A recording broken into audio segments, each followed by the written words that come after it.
Dahil may nag-request, sige, susubukan ko. Hala siya.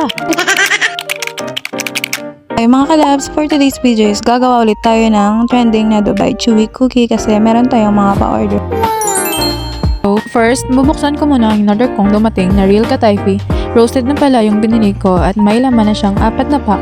Sunod, bubuksan ko rin itong Real Pistachio Sauce na 1 kilo at pinabili ko na rin si Cyril ng marshmallow na 2 kilos. Pero isa lang ang aking gagamitin dahil ipapakita ko lang naman ito sa inyo kung paano ko gagawa ng Dubai Chewy Cookie. Kaya palang matagalog dahil isa akong Ilonggo.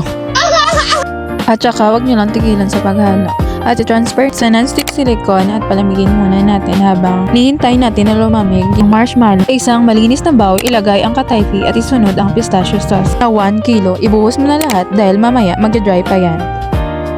Dito mga kalabs, makikita nyo naman kung ano ang best quality na ginagamit kong Real Pistachio Sauce.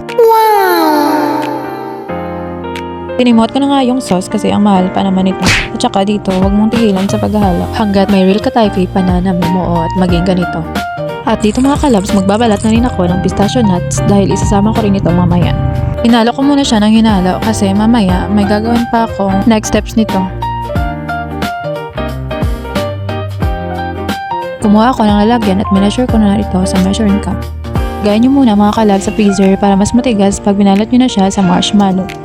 A few inches later. Kinuha ko na nga itong pinatigas ko na pistachio.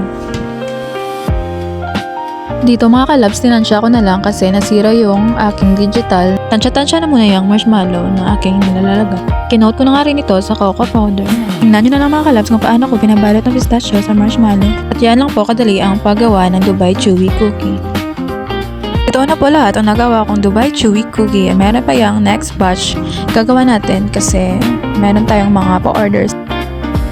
At dito na lang magtatapos ang video ito. Maraming salamat sa panonood and God bless. Bye!